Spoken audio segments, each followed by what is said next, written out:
थार के रेगिस्तान की गहराई में, जहां रेत की लहरें चांदनी रात में चमकती हैं और हवा में सिर्फ सन्नाटा गूंजता है, वहां एक पुरानी टूटी फूटी मिट्टी की झोपड़ी खड़ी थी। बाबा राम प्रसाद 72 साल का अकेला बूढ़ा उसी झोपड़ी में चटाई पर लेटा सो रहा था। बाहर रेत के टीले छांद की रोशनी में सफेद लग रहे थे और दूर कहीं ऊंटों की घंटियां हल्की हल्की बज रही थीं। अचानक दरवाजे पर दस्तक हुई। बाबा चौंक कर उठा। बाहर खड़ी थी एक जवान, बेहद खूबसूरत लड़की, काजल। उसकी लाल साड़ी रेगिस्तान की ठंडी हवा और हल्की बूंदों से भीगकर शरीर से चिपक गई थी। चांदनी में उसकी आंखें गहरी, होंठ कांपते हुए और चेहरा थका सा मगर दृढ़ था। बाबा की आंखें फटी की फटी रह गईं। सालों बाद किसी औरत की महक उसके सूने जीवन में आई थी।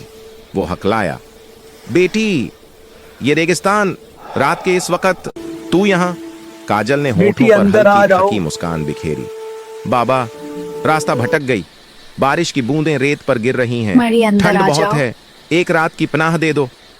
बाबा ने दरवाजा खोला। काजल अंदर आई। झोपड़ी के अंदर सिर्फ एक छोटा सा दिया जल रहा था, जिसकी लौ से दोनों के चेहरों पर सुनहरी छाया पड़ रही थी। बाहर रेत की सरसराहट और ठंडी हवा की सनसनाहट सुनाई दे रही थी। बाबा ने उसे चटाई पर बैठाया, पुरानी फटी कमली ओढ़ाई। मैं तुम्हारे हाथ जोड़ती हूँ। काजल ने हाथ जोड़े। बाबा, आप अकेले रहते हैं? हाँ बेटी, कई साल हो गए। बेटा शहर चला गया, बीवी को छोड़ के चला गया मैं। अब बस ये रेत और ये सन्नाटा साथी हैं। काजल चुप रही, फिर धीरे से बोली, मैं भी अकेली हूं बाबा। घर छोड़ आई हूं, कोई ठिकाना नहीं, बस थक गई हूं। बाबा ने उसकी ओर देखा। उसकी आंखों में वो भूख नहीं थी जो सालों की तन्हाई ने जगाई हो। सिर्फ एक बूढ़ा दिल था जो किसी को अपनी छत के नीचे देखकर थोड़ा कम अकेला महसूस कर रहा था। रात भर दोनों बातें करते रहे। काजल ने अपने दुख कहे, बाबा ने अपनी पुरानी यादें सुनाई। कभी हंसे, कभी चुप हो गए। दिया धीरे धीरे जलता रहा। सुबह होते होते बारिश थम गई। काजल उठी, कपड़े सुखाए।